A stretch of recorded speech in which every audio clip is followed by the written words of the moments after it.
भूतेर्महद्भिर्य इमा पुरो विभुः निर्मायशेते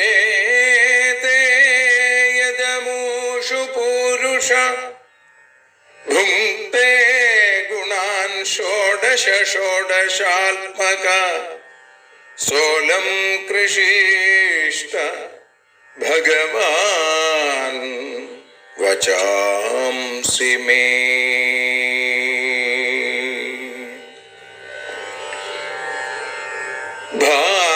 ഭാഗവതത്തെ അറിയാൻ ഈ ഭാഗവതത്തിൽ അലിയാൻ, ഭാഗവതത്തെ അറിയാൻ ശ്രീമദ് ഭാഗവതത്തിൽ അലിയാൻ, ലക്ഷ്യമതും മാത്രം ഹരിയിൽ ഭക്തിയുണർത്തും സംഗീതം ഹരിനാമലഹരി സൗഭാഗ്യം. ഭാഗവതത്തെ അറിയാൻ ഭാഗവതത്തിൽ അലിയാൻ.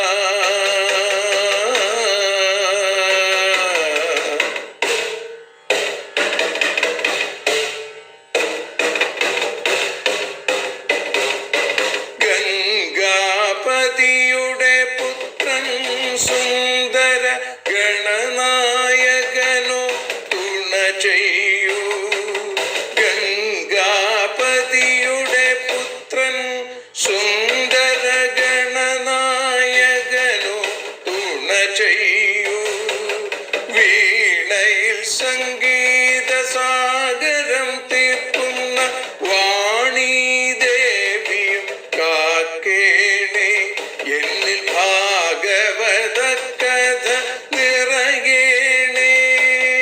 ഭാഗവതത്തെ അറിയാൻ ഭാഗവതത്തിൽ അലിയാൻ.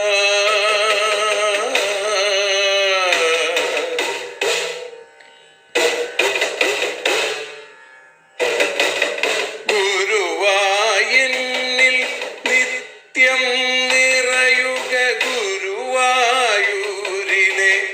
ശ്രീകൃഷ്ണ.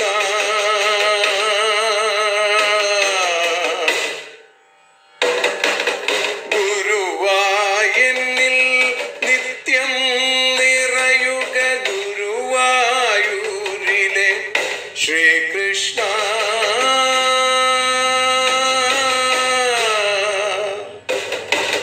ഹരേ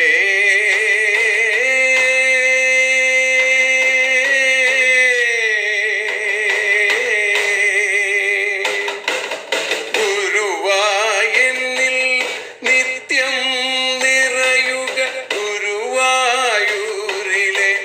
ശ്രീകൃഷ്ണ. കണ്ഠം തന്നിൽ ഗാനം നിറയാൻ കണ്ണാ നീ താൻ തുണയേകു. എന്നിൽ ഭാഗവത കഥ നിറയേണേ.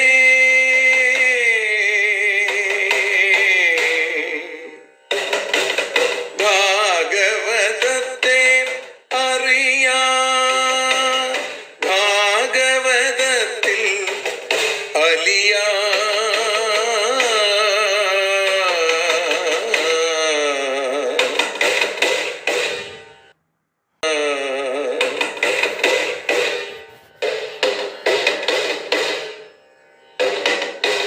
ആദ്യത്തെ ഗുരുവായൂരന്റെ അച്ഛനുപാദ നമസ്കാരം. ആദ്യത്തെ ഗുരുവായൂരനുടെ അച്ഛനുപാദ നമസ്കാരം. അമ്മിഞ്ഞപ്പ മധുരം നൽകിയ അമ്മേ നീ വരമേകേണേ. എന്നിൽ ഭാഗവത കഥ നിറയേണേ.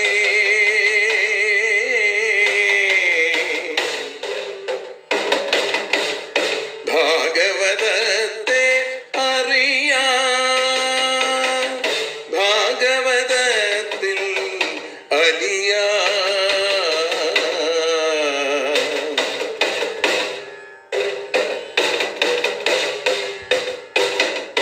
ശ്രീഹരി തന്നുടെ കഥകൾ നിറയും ശ്രീമദ് ഭാഗവത സ്മൃതിയിൽ.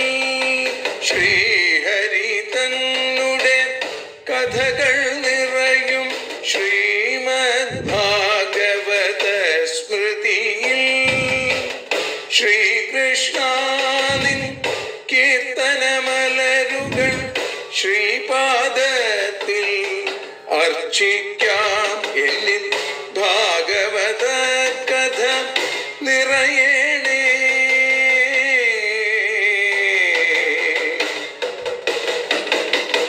ഭാഗവതത്തെ അറിയാം, ഭാഗവതത്തിൽ അലിയാൻ.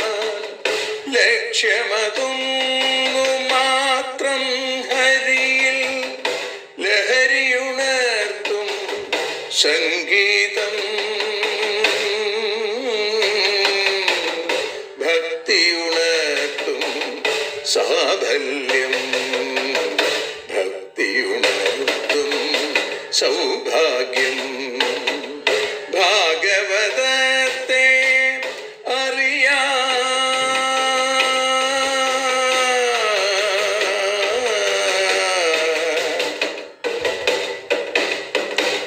ഭാഗവതത്തിൽ അലിയാൻ.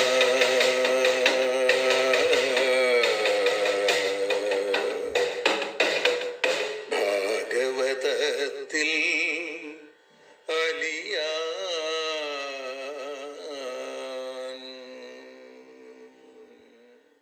സർവത്ര ഗോവിന്ദനാമസങ്കീർത്തനം.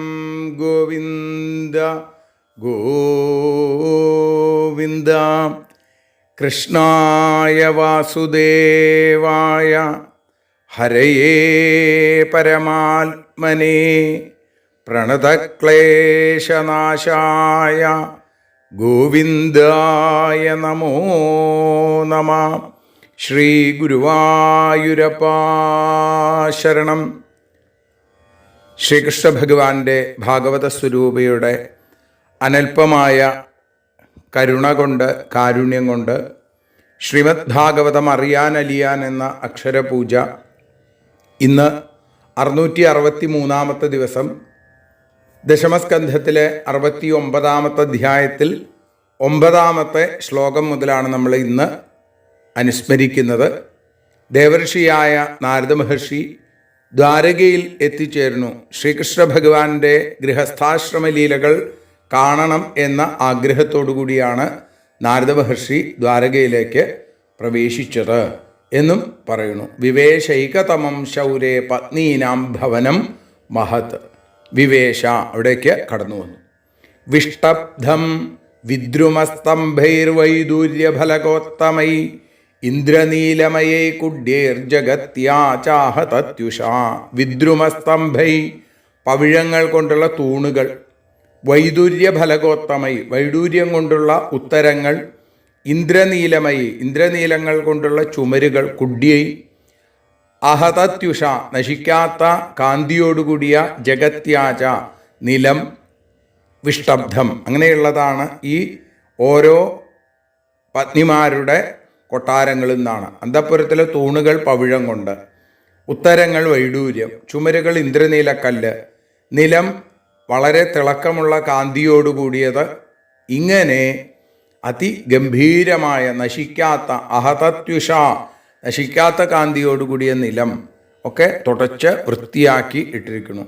വിതാനൈർ നിർമ്മിതൈസ്ത്വഷ്ട്ര മുക്താദാമ വിളംബിഭി ദാന്തൈരാസനപര്യങ്കൈ മണ്യുത്തമ പരിഷ്കൃതൈ.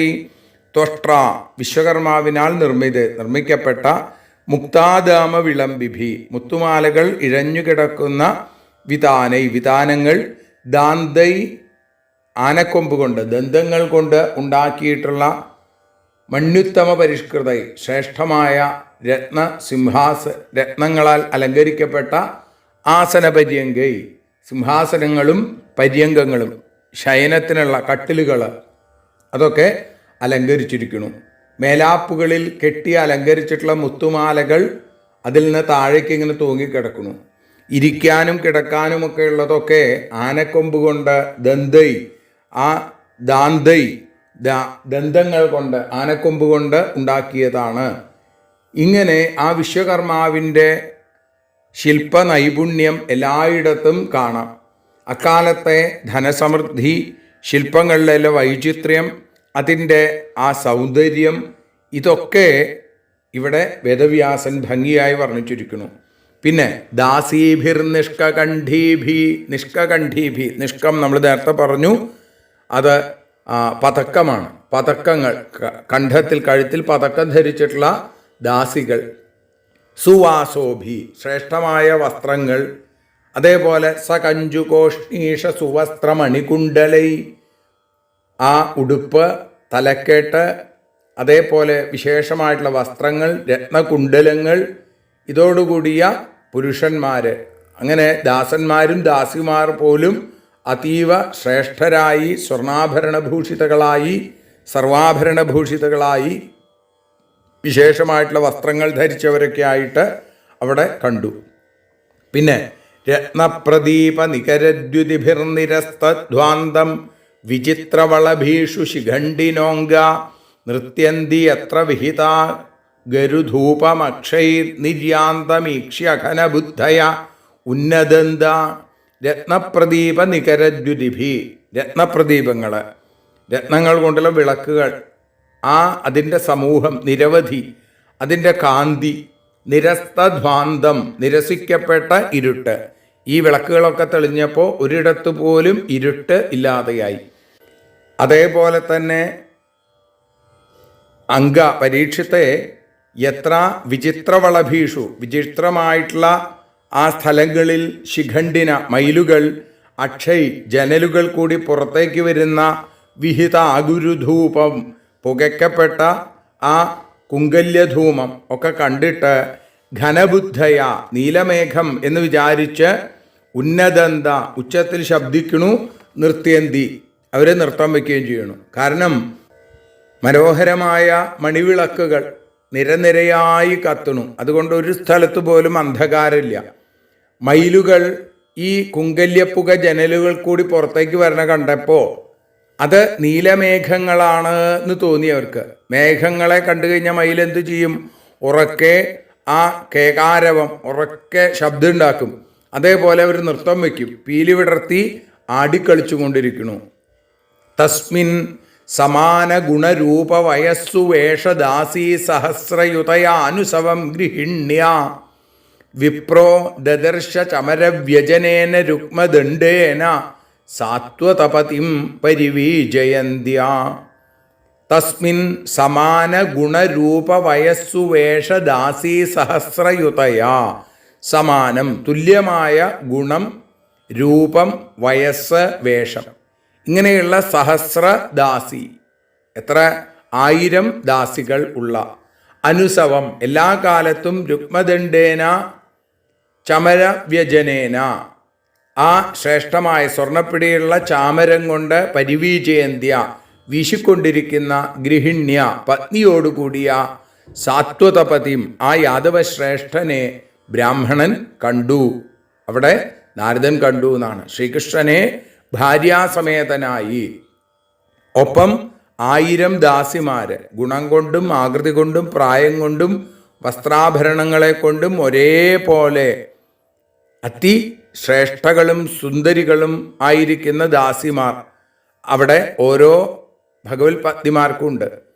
എന്നാൽ അവരെ കൊണ്ടൊന്നും വെഞ്ചാമരം വീശിപ്പിക്കണില്ല, മറിച്ച് ആ പത്നി തന്നെ അവിടെ വളരെ വിശേഷമായ രുക്മദണ്ഡേന സ്വർണ്ണപ്പിടിയുള്ള ആ ചാമരം കൊണ്ട് വീശിക്കൊണ്ടിരിക്കുന്നു. അതാരാണ്? അത് രുക്മിണിയാണ് എന്ന് സജ്ജനങ്ങൾ പറയുന്നു. തം സന്നിരീക്ഷ്യ ഭഗവാൻ സഹസോദ്ധിത ശ്രീപര്യങ്കത സകലധർമ്മഭൃതാം വരിഷ്ഠ ആനമ്യ പാദയുഗളം ശിരസാ കിരീടജുഷ്ടേന സാഞ്ജലിരവീവിശദാസനേ സ്വേ. സകലധർമ്മഭൃതാം വരിഷ്ഠ, സകലധർമ്മങ്ങളെയും സംരക്ഷിക്കുന്നതിൽ ഏറ്റവും ശ്രേഷ്ഠനായിരിക്കുന്ന ഭഗവാൻ വീര്യം, ഐശ്വര്യം, ജ്ഞാനം, വിജ്ഞാനം തുടങ്ങിയ ഭഗങ്ങളോടുകൂടിയവൻ ഭഗവാൻ, പരിപൂർണനായ ഐശ്വര്യപരിപൂർണനായിരിക്കുന്ന ഭഗവാൻ, തം സന്നിരീക്ഷ്യ, ആ നാരദനെ, അവനെ ആദരവോടെ നല്ലപോലെ ശ്രേഷ്ഠമായിട്ട് കണ്ടിട്ട്, സഹസാ ശ്രീപര്യങ്കത, ഉടനെ തന്നെ ശ്രീമത്തായിരിക്കുന്ന തൻ്റെ ആ പര്യങ്കത്തിൽ നിന്ന് അങ്ങനെ ചാഞ്ഞു കിടക്കുകയാണ് ഭഗവാൻ. അവിടെ ആ പര്യങ്കത്തിൽ നിന്ന് ഉദ്ധിത, എഴുന്നേറ്റു, കിരീടജുഷ്ടേന, കിരീടം കൊണ്ട് അലങ്കരിക്കപ്പെട്ട ആ ശിരസ്സു കൊണ്ട്, പാദയുഗളം ആനമ്യ, ചരണയുഗങ്ങളിൽ വീണ് നമസ്കരിച്ചിട്ട്, സാഞ്ജലി സ്വേ ആസനെ അവീവിശൽ, വളരെ തൊഴുകൈകളോടുകൂടി തൻ്റെ ആ സിംഹാസനത്തിൽ തന്നെ നാരദ മഹർഷിയെ ഭഗവാൻ ഇരുത്തിയെന്നാണ്. നാരദ മഹർഷിയെ കണ്ടു. ഇപ്പം സജ്ജനങ്ങളെ കാണുന്ന നേരത്ത് ലജ്ജ വിട്ടു വീണു നമിക്കണം എന്ന പൂന്താനത്തിൻ്റെ ശ്രേഷ്ഠമായ ജ്ഞാനപ്പാനയിലെ ഈരടികൾ എന്നതുപോലെ ഇവിടെ നാരദ മഹർഷിയെ കാണുമ്പോൾ, ഇത്തരം സജ്ജനങ്ങളെ കാണുമ്പോൾ അധികാരികൾ എന്തു വേണം? അവരുടെ സിംഹാസനത്തിൽ അമർന്നിരിക്കുകയല്ല വേണ്ടത്, മറിച്ച് അവിടുന്ന് എഴുന്നേറ്റ് അതിഥി ദേവോഭവ എന്ന് ഗൃഹസ്ഥാശ്രമികൾ മനസ്സിലാക്കണം, അതനുസരിച്ച് പ്രവർത്തിക്കണം എന്ന് കാണിക്കാൻ വേണ്ടി ആ ശ്രീദേവിയുടെ അവതാരമായ ശ്രീ പര്യങ്കത, ശ്രീമത്തായ പര്യങ്കത്തിൽ നിന്ന്, അല്ലെങ്കിൽ ശ്രീലക്ഷ്മിയുടെ അവതാരമായ രുക്മിണിയുടെ പര്യങ്കത്തിൽ നിന്ന് എഴുന്നേറ്റു. ഭഗവാൻ കിരീടം ധരിച്ചിട്ടുണ്ട്. ആ കിരീടത്തോടു കൂടി നാരദ മഹർഷിയുടെ കാക്കൽ വീണ് നമസ്കരിച്ചു. എന്നിട്ട് എഴുന്നേറ്റു. എന്നിട്ട് കൂപ്പുകൈകളുമായി ആ നാരദ മഹർഷിയെ പതുക്കെ വേണ്ട പോലെ തൊഴുത്, അതിനുശേഷം കൈപിടിച്ചു കൊണ്ടുവന്ന് താനിരുന്നിരുന്ന സിംഹാസനത്തിൽ, ആ പര്യങ്കത്തിൽ കയറ്റിയിരുത്തി. തസ്യാവനിജ്യചരണൗ തദപസ്വമൂർധ്ന ബിഭ്രൽ ജഗൽ ഗുരുതരോപി സതാം പതിർഹി ബ്രഹ്മണ്യദേവ ഇതി യദ്ഗുണനാമയുക്തം തസ്യൈവ യച്ചരണശൗചമശേഷതീർത്ഥം.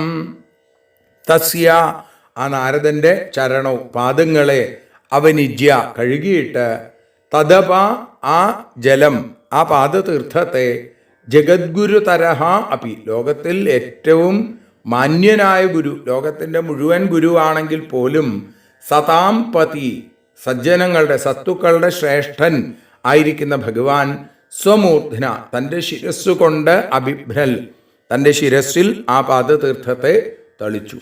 ബ്രഹ്മണ്യദേവ യദ്ഗുണനാമ, ബ്രഹ്മണ്യദേവൻ എന്ന ആരുടെ ഗുണനാമമാണോ, യച്ചരണശൗചം, യാതൊരുവൻ്റെ പാദക്ഷാളനം ചെയ്ത ജലം, അശേഷതീർത്ഥം, സകല തീർത്ഥങ്ങളിലും വെച്ച് തീർത്ഥമായിരിക്കുന്ന ശ്രേഷ്ഠമായ തീർത്ഥമായിരിക്കുന്നുവോ, തസ്യ യുക്തം അവ, അത് ഭഗവാന് ചേർന്നത് തന്നെയാണെന്നാണ്. സകല ഗുരുനാഥന്മാരുടെയും ഗുരുവാണ് ഭഗവാൻ, ജഗദ്ഗുരുവാണ്. എങ്കിലും സർവധർമ്മങ്ങളെയും സംരക്ഷിക്കാൻ വേണ്ടിയാണ് ഭഗവാൻ ഈ മനുഷ്യനാട്യം എടുത്തേക്കുന്നത്. അപ്പം ഈ മനുഷ്യൻ എങ്ങനെ വേണം എന്നുള്ളത് സ്വജീവിതം കൊണ്ട് ലോകത്തിന് പകർന്നു കൊടുക്കുകയും പറഞ്ഞു കൊടുക്കുകയും വേണം. ഗാന്ധിജി പറഞ്ഞതുപോലെ, എൻ്റെ ജീവിതമാണ് എൻ്റെ സന്ദേശം എന്ന് പറഞ്ഞില്ലേ? സർവസ്യാഭ്യാഗതോ ഗുരു, അതിഥി, അഭ്യാഗതനും അതിഥിയൊക്കെ എല്ലാവർക്കും ഗുരുവാണ് എന്നുള്ള ധർമ്മശാസ്ത്രം, അതിനെ മാനിച്ചും കൊണ്ട് ഭഗവാൻ സകല ജനങ്ങളെയും തൻ്റെ പാദതീർത്ഥം കൊണ്ട് ശുദ്ധീകരിക്കുന്ന ബ്രഹ്മണ്യദേവൻ എന്ന് ലോകം വിളിക്കുന്ന ആ ഭഗവാൻ ശ്രീനാരദ മഹർഷിയുടെ പാദകമലത്തെ താൻ തന്നെ വെള്ളമൊഴിച്ച് ശുദ്ധി ചെയ്ത് ആ പാദത്തിൽ സ്പർശിക്കത്തക്ക വിധം പരിശുദ്ധമായി തീർന്ന ആ ജലം തൻ്റെ ശിരസിൽ ധരിച്ചു. ബ്രാഹ്മണ ഭക്തി, സജ്ജനങ്ങളുമായിട്ടുള്ള ഭക്തി ഇങ്ങനെ ഉണ്ടാവണം എന്ന് ലോകത്തിന് ഉപദേശിച്ചു. ബ്രാഹ്മണരെ തങ്ങളുടെ ദൈവമായി കരുതി വരുന്നു. അതുകൊണ്ടാണ് ഭഗവാന് ബ്രഹ്മണ്യദേവൻ എന്ന് പേര് തന്നെ. അപ്പോൾ ഭഗവാന്റെ പാദകമല സമ്പർക്കം കൊണ്ട് ഗംഗാനദി പതിതപാവനിയായി. ഭഗവാൻ വാമനമൂർത്തിയായിട്ട് അവതരിച്ചപ്പോൾ ഭഗവാന്റെ പാദത്തിൽ തട്ടി ബ്രഹ്മാണ്ഡത്തിലെ കാരണജലം താഴേക്ക് വന്നപ്പോഴാണ് അത് പതിതപാവനിയായി മാറിയത്. അങ്ങനെയുള്ള ആ ഭഗവാൻ ലോകശിക്ഷണാർത്ഥം ഇങ്ങനെ പ്രവർത്തിച്ചു എന്ന് മാത്രം. പിന്നെ അതിനുശേഷം പിന്നെന്ത് ചെയ്തു? സംപൂജ്യ ദേവർഷിവര്യം ഋഷി പുരാണോ നാരായണോ നരസഖോ വിധിനോതി തേന വാണ്യാഭിഭാഷ്യ മിതയാമൃതമുഷ്ടയാതം പ്രാഹ പ്രഭോ ഭഗവതേ കരവാമഹേ കിം. നരസഖ നാരായണ, നരൻ്റെ പ്രിയപ്പെട്ട നാരായണൻ എന്നുള്ള പുരാണഹ ഋഷി, പണ്ടേയുള്ള ഋഷി ദേവർഷിവര്യം, ദേവർഷി ശ്രേഷ്ഠനെ ഉദിതേന വിധിന ശാസ്ത്രവിധി പ്രകാരം സംപൂജ്യ പൂജിച്ചിട്ട് അമൃതമൃഷ്ടയാ അമൃതം പോലെ തം അഭിഭാഷ്യ, ഭഗവാന്റെ വാക്കുകൾ അമൃത തുല്യമാണ്, അങ്ങനെ സംഭാഷണം ചെയ്തിട്ട് ഹേ പ്രഭോ ഭഗവതേ കിം കരവാമ പ്രാഹ, അല്ലയോ പ്രഭുവായിരിക്കുന്ന നാരദ മഹർഷേ, ഭഗവാനായിരിക്കുന്ന സർവൈശ്വര്യപൂർണനായിരിക്കുന്ന അങ്ങയ്ക്ക് കിം കരവാമ പ്രാഹ, ഞങ്ങൾ എന്താണ് ചെയ്യേണ്ടത് എന്ന് ചോദിച്ചു എന്നാണ്. സഹസ്രകവചനായ അസുരനെ സംഹരിക്കാനാണ് മഹാവിഷ്ണു നരനായും നാരായണനായും അവതരിച്ചത്. അങ്ങനെ നരനാരായണന്മാർ അന്ന് നരൻ തപസ് ചെയ്യുമ്പോൾ നാരായണൻ യുദ്ധം ചെയ്യുകയും നാരായണൻ യുദ്ധം ചെയ്യുമ്പോൾ നരൻ തപസ് ചെയ്യുകയും ചെയ്യും. അങ്ങനെയാണ് സഹസ്രകവചൻ്റെ ഓരോ കവചങ്ങൾ മുറിച്ച് അവസാനം നിഗ്രഹിക്കുന്നത്. അപ്പോൾ മഹാതപസ് ചെയ്തിട്ടുള്ളത് കൊണ്ട് ഭഗവാൻ പണ്ടേ ഒരു ഋഷിയാണ്. നാരായണൻ എന്ന പേരോടുകൂടിയ പുരാണ ഋഷിയായ ഭഗവാൻ ശ്രീകൃഷ്ണൻ ഇപ്പോൾ ഋഷികളിൽ ശ്രേഷ്ഠനായ നാരദനെ വേണ്ടതുപോലെ പൂജിച്ചു. എന്നിട്ട് ഏറ്റവും സുന്ദരമായ, ഏറ്റവും ധന്യമായ, അമൃതതുല്യമായ വാക്കുകളെ കൊണ്ട് ചോദിക്കുകയാണ്, ഹേ പ്രഭോ, അല്ലയോ പ്രഭുവായിരിക്കുന്നവനെ, അവിടുത്തേക്കായി ഞാൻ എന്താണ് ചെയ്യേണ്ടത്? എന്ത് ചെയ്യണമെങ്കിലും പറയൂ, കൽപ്പിക്കൂ എന്ന് അവിടെ പറയുകയാണ്. ഇതേ തുടർന്ന് നാരദ മഹർഷി പറയാനായിട്ട് ആരംഭിച്ചു. നൈവാത്ഭുതം ത്വയി വിഭോഖിലലോകനാഥേ മൈത്രീജനേഷു സകലേഷു ദമഘലാനാം നിശ്രേയസായ ഹി ജഗത്സ്ഥിതിരക്ഷണാഭ്യാം സ്വൈരാവതാര ഉരുഗായ വിദാമ സുഷ്ഠു. ഹേ വിഭോ, എല്ലായിടത്തും നിറഞ്ഞു നിൽക്കുന്ന ഭഗവാനെ, അഖില ലോകനാഥേ, സകല ലോകത്തിനും നാഥനായിരിക്കുന്ന ത്വയി, അങ്ങയിൽ സകലേഷു ജനേഷു, സമസ്ത ജനങ്ങളിൽ മൈത്രി, മിത്രഭാവം, ഖലാനാം ദമഹ, ദുഷ്ടന്മാരിൽ ദണ്ഡനം. അത് അത്ഭുതം, ആശ്ചര്യം നയേവ, ഒരിക്കലും അത്ഭുതമല്ല. ഉരുകായ, മഹത്തായ ചരിത്രത്തോടുകൂടിയ ഭഗവാനെ, ജഗൽസ്ഥിതി രക്ഷണാഭ്യാം, ഈ ലോകത്തിൻ്റെ സ്ഥിതി, ആ ലോകത്തിൻ്റെ ധാരണ, അതിൻ്റെ പാലനം, അതിന് നിശ്രേയസായ ക്ഷേമത്തിനായിക്കൊണ്ടാണ് സ്വൈരാവതാരഹ സുഷ്ഠു വിദാമ, അങ്ങയുടെ ഈ സ്വയം സ്വേച്ഛയാ ഉള്ള ഈ അവതാരം എന്ന് ഞങ്ങൾ അറിയണു. ഭഗവാൻ വേണ്ട പോലെ നാരദ മഹർഷിയെ സ്വീകരിച്ചിരുത്തി പൂജിച്ചപ്പോൾ പറയാണ്, അവിടുന്ന് എല്ലാത്തിലും അവിടുന്ന് തന്നെ, ദേവന്മാരിലും അസുരന്മാരിലും സകല മനുഷ്യരാശികളിലും എന്ന് വേണ്ട സകല ചരാചരത്തിലും ജീവസ്വരൂപേണ അവിടുന്ന് മിന്നിത്തിളങ്ങുന്നു. എല്ലാവരോടും അങ്ങയ്ക്ക് ഒരേ ഭാവമാണ്, മിത്രഭാവമാണ്. എങ്കിലും ചില ആളുകൾ മര്യാദ വിട്ട് പെരുമാറുമ്പോൾ, എല്ലാവർക്കും ധർമ്മത്തിൻ്റെ ഒരു അതിർത്തി കൽപ്പിച്ചിട്ടുണ്ട് ഭഗവാൻ, അത് വിട്ടു പെരുമാറുന്ന ആളുകളാണ് അധർമ്മികളായിട്ട് തീരുക. അങ്ങനെ ലോകമര്യാദ അതിക്രമിക്കുന്ന കംസൻ തുടങ്ങിയ ആളുകളിൽ അവിടുന്ന് ദണ്ഡശിക്ഷ ഏൽപ്പിക്കുന്നു. അതും അവിടുത്തെ സങ്കല്പം തന്നെ. ലോകമര്യാദ നിലനിർത്തുക, പരിപാലിക്കുക, സദാചാരാനുഷ്ഠാനം കൊണ്ട് ജനങ്ങൾ സംസാര ദുഃഖത്തിൻ്റെ മറകര കടന്ന അവിടുത്തെ പാതാരവിന്ദങ്ങളെ ആശ്രയിക്കുക. ഇതൊക്കെയാണ് അങ്ങയുടെ ഈ മനുഷ്യരൂപത്തിൻ്റെ ലക്ഷ്യം.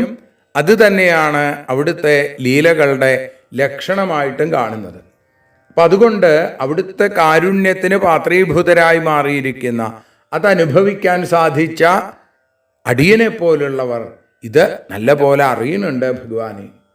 അതുകൊണ്ട് എന്നിൽ കാണിച്ച ഈ മൈത്രി അത് ലോക മര്യാദയെ കാണിക്കാൻ വേണ്ടിയിട്ടാണ്. ഗൃഹത്തിലേക്ക് വരുന്ന അതിഥി, അഭ്യാഗതൻ തുടങ്ങിയ സജ്ജനങ്ങളെ ഒക്കെ എന്തു വേണം? അവരെ പൂജിക്കണം എന്ന് ലോകത്തിന് കാണിച്ചു കൊടുക്കാൻ വേണ്ടിയിട്ടാണ്. അത് അവിടുത്തെ കാരുണ്യമാണ്, എൻ്റെ നൈപുണ്യമല്ല. അല്ലാതെ ലോകശാസനത്തിനു വേണ്ടി മാത്രമല്ലാതെ എൻ്റെ യോഗ്യത കൊണ്ട് അല്ല എന്ന് അടിയൻ തിരിച്ചറിയണു. പിന്നെയോ ദൃഷ്ടം തവാഘ്രിയുഗളം ജനതാപവർഗം ബ്രഹ്മാദിഭിർഹൃദി വിചിന്യമഗാധബോധൈ സംസാരകൂപപതിതോത്തരണാവലംബം ധ്യായംശ്ചരാമ്യനുഗൃഹാണ യഥാ സ്മൃതി സ്യാൽ. ഇവിടെ പറയുകയാണ്, അഗാധബോധൈ, അഗാധമായ ബോധത്തോടുകൂടിയ ബ്രഹ്മാദിഭി, ബ്രഹ്മാദികളാൽ ഹൃദി വിചിന്യ, ഹൃദയത്തിൽ വിചിന്തനം ചെയ്യാൻ യോഗ്യമായ, അതേപോലെ തന്നെ സംസാരകൂപപതിതോത്തരണാവലംബം, സംസാരമാകുന്ന കിണറ്റിൽ പതിച്ച ആളുകളുടെ ആ ഉയർച്ചയ്ക്ക്, അവർക്ക് ഉത്തരണത്തിന് ആശ്രയമായിരിക്കുന്ന ജനതാപവർഗം, ജനങ്ങളുടെ മോക്ഷത്തിന് സ്ഥാനമായിരിക്കുന്ന, അപവർഗത്തിന് കാരണമായിരിക്കുന്ന തവ അഘ്രിയുഗളം, അവിടുത്തെ ആ ചരണയുഗളം ദൃഷ്ടം, ഞാനിതാ കണ്ടു. ധ്യായൻ, ധ്യാനിക്കുന്നവനായിട്ട് ഞാനിതാ സഞ്ചരിക്കുന്നു എന്നാണ്. യഥാസ്മൃതി സ്യാൽ, ആ സ്മരണം ഉണ്ടാകുന്ന വിധത്തിൽ അനുഗ്രഹാണ, അനുഗ്രഹിക്കണേ എന്ന് പറയുകയാണ് നാരദ മഹർഷി. 69-ാമത്തെ അധ്യായത്തിൽ 18-ാമത്തെ ശ്ലോകം. ഇതേപോലെ ഒരു ശ്ലോകം നമുക്ക് 82-ാമത്തെ അധ്യായത്തിൻ്റെ സമർപ്പണമായിട്ട് അവിടെ ഗോപികമാരുടെ ഒരു വാക്കായിട്ട് കാണാം. അവിടെ അതെ, ആഹുശ്ചതയെ നളിനനാഭ പദാരവിന്ദം യോഗേശ്വരേ ഹൃദി വിചിന്യം അഗാധബോധൈ എന്നാണ്. സംസാരകൂപപതിതോത്തരണാവലംബം, അതിൽ 3-ാമത്തെ വരി രണ്ടും ഒന്ന് തന്നെയാണ്. സംസാരമാകുന്ന ഈ പൊട്ടക്കിണറ്റിൽ വീണിരിക്കുന്ന ആളുകൾക്ക് മുകളിലേക്ക് കയറാനുള്ള വഴി, മേൽപോട്ട് കയറാനുള്ള ആശ്രയമാണ്. അങ്ങനെയുള്ള ആ സ്വരൂപത്തെ ഞങ്ങളുടെ മനസ്സിൽ എപ്പോഴും ഉണ്ടാവണേ എന്ന് ഗോപികമാര് പ്രാർത്ഥിക്കുന്നത് അവിടെ നമുക്ക് കാണാൻ സാധിക്കും. ഇനി ഭഗവാൻ ചോദിച്ചു നാരദ മഹർഷിയുടെ അടുത്ത്, കരവാമ ഹേ കിം, ഞാൻ എന്താണ് നിങ്ങൾക്ക് വേണ്ടി ചെയ്യേണ്ടത് എന്ന് ചോദിച്ചു. ആ ചോദ്യത്തിനുള്ള മറുപടിയാണ് നമ്മൾ നാളെ അനുസ്മരിക്കുക. ഇന്നിപ്പോൾ ഭഗവത് പാദങ്ങളിൽ ഭക്തിപൂർവം ഈ വാക്കുകളെ ആ ചരണയുഗളങ്ങളിൽ തന്നെ സമർപ്പിക്കുന്നു. സംസാര കൂപപതിതോത്തരണാവലംബം ആയിരിക്കുന്ന ഭഗവാന്റെ പാദാരവിന്ദങ്ങൾ, സംസാരകൂപത്തിൽ വീണുകിടക്കുന്ന ഗൃഹസ്ഥാശ്രമികളായ ഞങ്ങൾക്കും ഉയർന്നു വരാനുള്ള വഴിയായിട്ട് തീരണേ ഭഗവാനെ എന്ന പ്രാർത്ഥനയോടുകൂടി സമർപ്പിക്കുന്നു. സർവത്ര ഗോവിന്ദനാമ സങ്കീർത്തനം, ഗോവിന്ദ ഗോവിന്ദ, ഹരിയോം.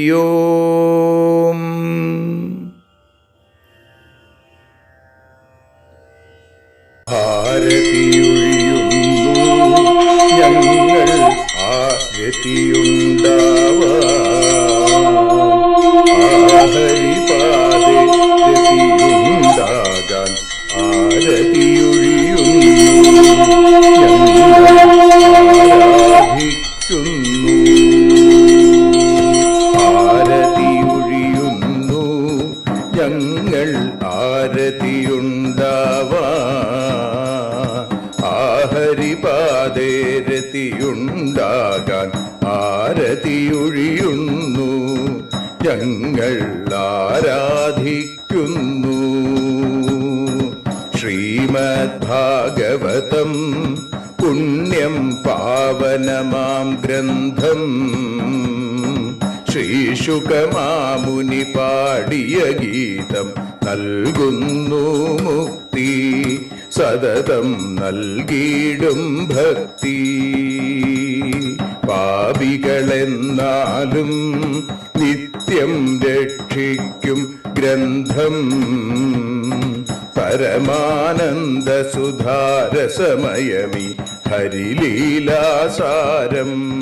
നിത്യം വേദത്തിൻ സാരം വൈരാഗ്യം ജ്ഞാനം ഭക്തി എന്നിവ നൽകിയിടും വൈകല്യങ്ങൾ തീർത്തിടുന്നൊരു സുന്ദരമാം ഗീതം നിത്യം നൽകും കൈവല്യം കലിമല മദനി പാപവിനാശിനി സതതം സേവയെ ചെയ്യുന്നോർക്കോ സുഖകാരിണി ഗ്രന്ഥം നിത്യം നൽകും സായുജ്യം ആരതിയൊഴിയുന്നു ഞങ്ങൾ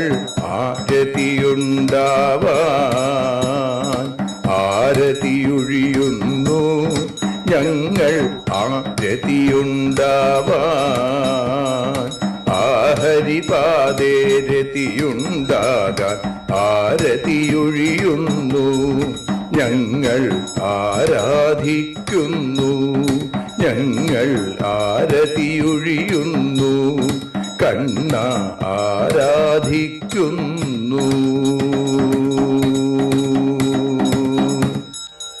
രാധാരമണ മുകുന്ദ മുരാരേ ശരണം മേ തവ ചരണയുഗം പവനപുരേശ രാധാ കൃഷ്ണ ശരണം മേ തവ ചരണയുഗം മീനായി മണ്ണിൽ പിറന്നൊരു ദേവ ശരണം മേ തവ ചരണയുഗം കച്ഛപരൂപമെടുത്തൊരു ദേവ ശരണം മേ തവ ചരണയുഗം സൂകരഭാവമണിഞ്ഞൊരു ദേവ ശരണം മേ തവ ചരണയുഗം നരഹരി രൂപമെടുത്തൊരു നാഥ ശരണം മേ തവ ചരണയുഗം വാമനനായി വിളങ്ങിയ ദേവ ശരണം മേ തവ ചരണയുഗം ഭാർഗവരാമനതായൊരു ദേവ ശരണം മേ തവ ചരണയുഗം ദശരഥനന്ദനായൊരു ദേവ ശരണം മേ തവ ചരണയുഗം ബലമേറുന്നൊരു രാമനാഥ ശരണം മേ തവ ചരണയുഗം ദേവകി നന്ദന വസുദേവാത്മജ ശരണം മേ തവ ചരണയുഗം യശോദതനയാ സുന്ദര രൂപ ശരണം മേ തവ ചരണയുഗം ദ്വാരകവാസാരുക്മിണികാന്ത ശരണം മേ തവ ചരണയുഗം കലികാലത്തിൽ കൽക്കിയും നീയേ ശരണം മേ തവ ചരണയുഗം രാധാരമണ മുകുന്ദ മുരാരേ ശരണം മേ തവ ചരണയുഗം പവനപുരേശ രാധാ കൃഷ്ണ ശരണം മേ തവ ചരണയുഗം ചോറ്റാനിക്കര വാഴും ദേവി ശരണം മേ തവ ചരണയുഗം സാംബ സദാശിവ ശംഭോ ശങ്കര ശരണം മേ തവ ചരണയുഗം ഹരിഹരപുത്ര ആശ്രിതമിത്ര ശരണം മേ തവ ചരണയുഗം സദ്ഗുരുനാഥ ഗുണപരിപൂർണ ശരണം മേ തവ ചരണയുഗം മൂഷിക വാഹന മോദകഹസ്ത ശരണം മേ തവ ചരണയുഗം ഭക്തജനപ്രിയ ഭാഗവത പ്രിയ ശരണം മേ തവ ചരണയുഗം രാധാരമണ മുകുന്ദ മുരാരേ ശരണം മേ തവ ചരണയുഗം ഗുരുപവനപുരേശ രാധാകൃഷ്ണ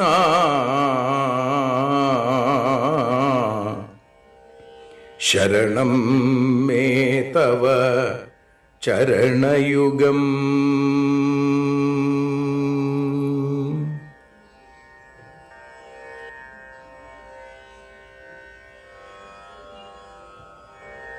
യദക്ഷരപദഭ്രഷ്ടം മാത്രാഹീനം തു യദ്ഭവേൽ തത്സർവം ക്ഷമ്യതാം ദേവ നാരായണ നമോസ്തുതേ. വിസർഗബിന്ദുമാത്രാണി പദപാദാക്ഷരാണി ച ന്യൂനാനി ചാതിരിക്താനി ക്ഷമസ്വ പുരുഷോത്തമ. മന്ത്രഹീനം ക്രിയാഹീനം ഭക്തിഹീനം ജനാർദ്ദന യൽപൂജിതം മയാ ദേവ പരിപൂർണം തദസ്തു തേ. കായേന വാചാ മനസേന്ദ്രിയൈർവാ ബുദ്ധ്യാത്മനാ വാ പ്രകൃതേ സ്വഭാവാൽ കരോമി യദ്യൽ സകലം പരസ്മൈ നാരായണായേതി സമർപ്പയാമി. സ്വസ്തി പ്രജാഭ്യ പരിപാലയന്താം ന്യായേന മാർഗേണ മഹീം മഹീഷാ. ഗോബ്രാഹ്മണേഭ്യ ശുഭമസ്തു നിത്യം. ലോകാഃ സമസ്താഃ സുഖിനോ ഭവന്തു. ലോകാഃ സമസ്താഃ സുജനാ ഭവന്തു. ലോകാഃ സമസ്താഃ ത്വൽഭക്തിരതാ ഭവന്തു. സർവേ ഭവന്തു സുഖിനഃ സർവേ സന്തു നിരാമയാം. സർവേ ഭദ്രാണി പശ്യന്തു മാ കശ്ചിൽ ദുഃഖഭാഗ് ഭവേൽ. അസതോ മാ സദ്ഗമയ തമസോ മാ ജ്യോതിർഗമയ മൃത്യോർമാ അമൃതം ഗമയ. ഓം ശാന്തി ശാന്തി ശാന്തി. ഹരി ഓം.